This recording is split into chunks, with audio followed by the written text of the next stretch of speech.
say that. Imagine that, because we're no longer on the couch with Lisa B, but Lisa B online. But I'm not here to talk about myself. I'm standing here in the Brown-Blueford Foundation with Miss Jeralynn, and she is such a beautiful and a warm person, and she has such an awesome story to tell. Jeralynn, can you tell us about your foundation? Yes, thank you, Lisa, for having us. The Brown-Blueford Foundation, where we're housed at the Brown-Blueford Center for Justice, a place to help heal the community. Alan was my 18-year-old son. On May 6th of 2012, the Oakland Police Department killed my son. Since then, along with the community, family, and loved ones, we have formed a Justice for Brown-Blueford Foundation.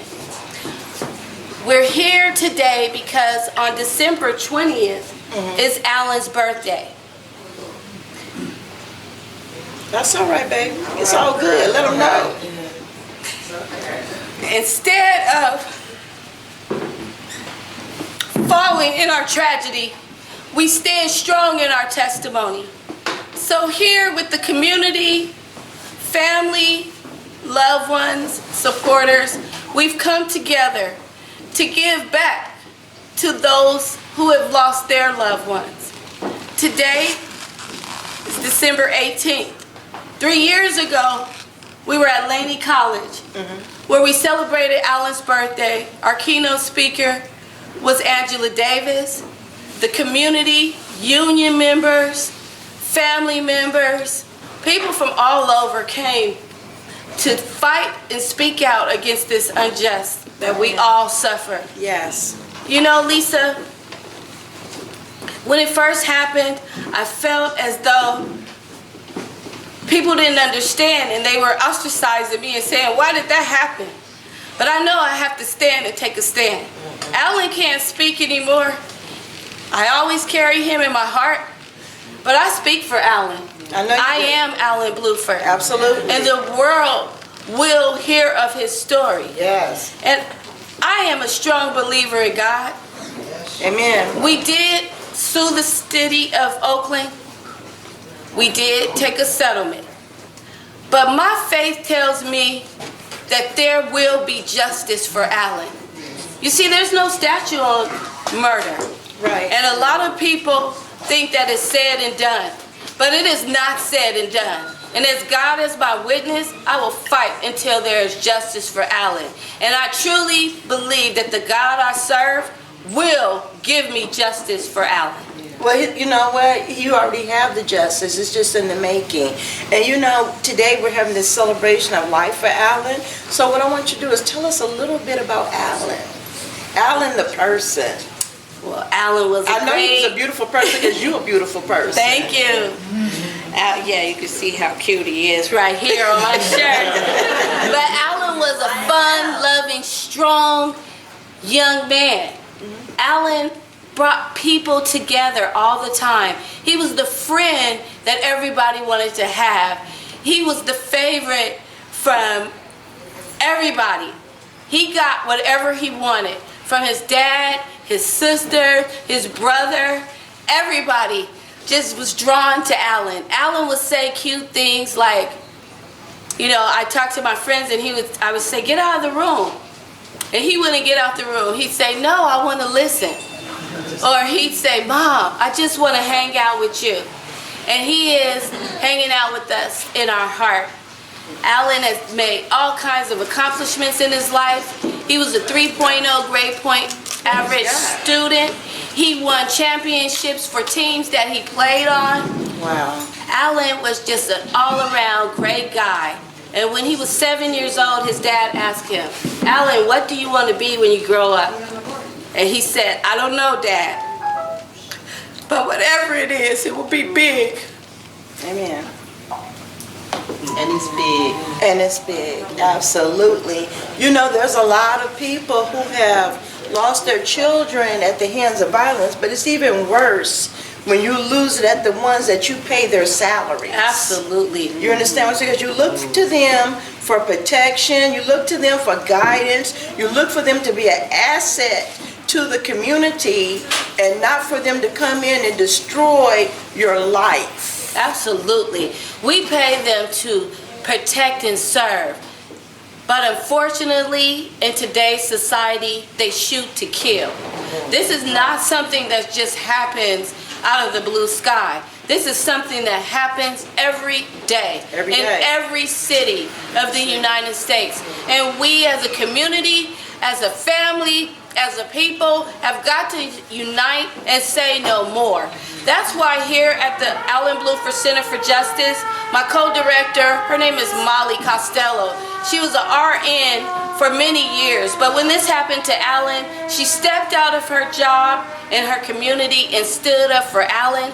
And she and I went to Washington, D.C. We met with Obama's assistant. We met with the Department of Justice. Yes. And they told us it was only so much that they could do. But we are strong women of faith. And we decided that it's not going to stop there. What we have to do is change the law. Let me ask you something right there, because you're talking about changing laws, and what we're talking about is changing laws that were never instilled to protect black people or African American people or people of color. So tell me what obstacles you faced in trying to get justice for your son through the legal system, and what were the steps that you had to take so that other parents that are out there who are in the same predicament can have a clue of what they're facing. Because I've come across quite a few people. Actually, I had an employee one time of mine who was gunned down by OPD, and it was devastating to me to find out, but I can't even imagine how I would feel if it was my child. So what are the steps that you take when you go through justice, and what kind of treatment did you get, or was it your word against his word, and because he was a police officer, what was I guess what I'm trying to ask you is, what was the scales of justice like for you? Well, first of all, I have to tell you that when you lose a child, the pain is unbearable. It's a very difficult thing that I wouldn't wish upon anyone. But let me tell you, the first thing they do when they shoot your loved one is they victimize the victim. Absolutely. They begin to start telling all kind of stories and lies. They begin to hide evidence. They begin to tell you things that are not true. They plant news feeds and things out to the news that say derogatory things about your loved one and your families, but you cannot listen. Right. Excuse me. You have to take a stand. You have to ask the questions. You have to get in their face. You have to follow through. And sometimes that's not enough. We started out at the city of Oakland. We talked to the mayor, who told us that she's going to treat families different. We talked to the city administrator. Was that Kwan at the time? That was Mayor Kwan. Okay. We talked to the city administrator that said she believes her cops. We talked to the police chief, who said that this was justified. So you were just a lie. We went to the DA, who said this was justified. We met with the assistant chief, who said it was justified. But I'm telling you, the God I serve, that he does not take that for granted. Mayor Kwan is no longer the mayor. Right. Police Chief Howard Jordan was fired. They never say that. He said he stepped down for medical reasons. Right. But yeah, it's because all the lies that he told came to fruition. We found out the truth. The assistant chief resigned after 2 days. The city administrator got fired.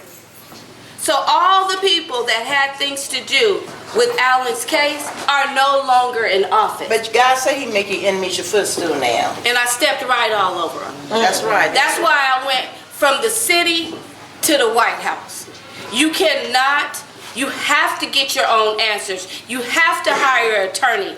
You have to, even if you have to march, even if you have to do speak outs, even if you have to, whatever it takes, do not listen to what they say, because they will lie, they will cheat, they will do whatever they can to make themselves look good, and they will throw you under the bus and victimize the victim, as I said before.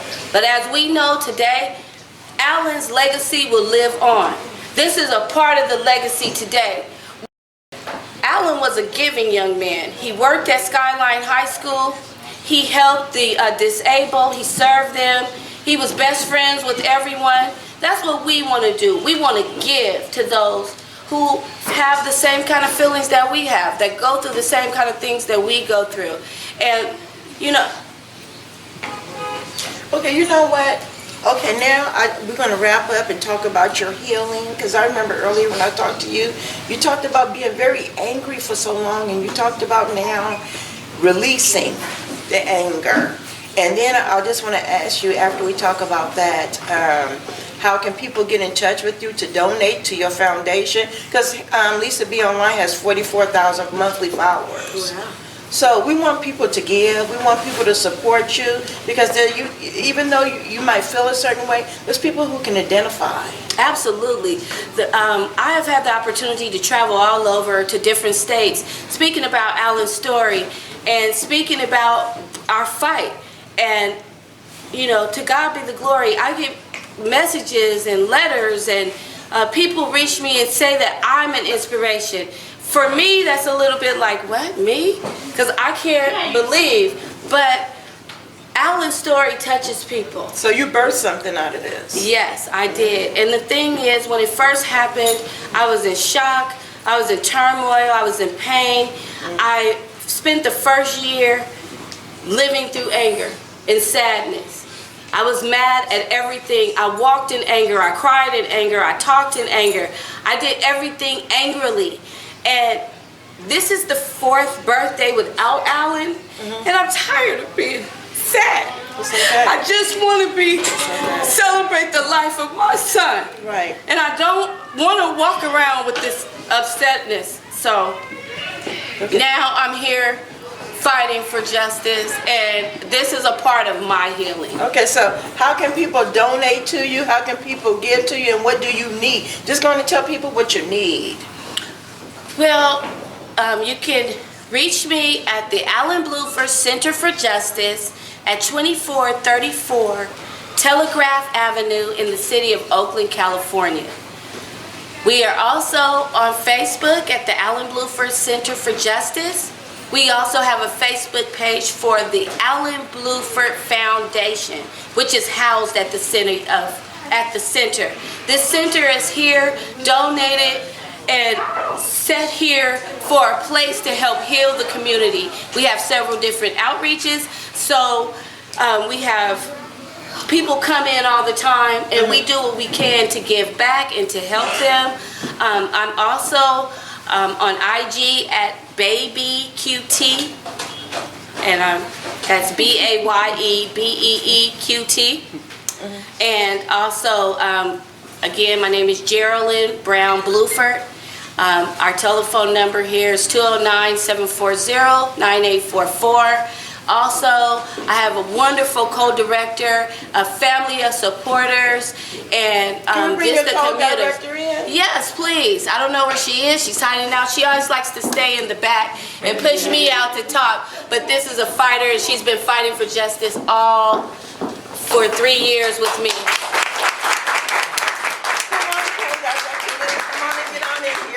We couldn't do this without her.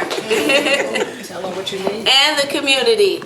So we just need support for all of our outreaches, which is healthcare, counseling, inspirational speaking, fighting against police terror, which is a big thing. If you want to battle back, you got the right. They took the wrong boy, but you got the right sisters here. We'll go fight all the way with you. Okay. And we want to encourage all the mothers out there. We want to encourage all the mothers out there, or the fathers, grandmothers, aunties, uncles, friends, whoever you are. If you have lost someone to violence, please come reach out to Jeralynn. Come help unite yourself with her in this cause. God bless you. And as always, we're going to leave you with this. A soul saved beautifies a community. Hashtag me, Lisa B Online. We love you, and it's a wrap. Blessed 2016 to you. May God use you.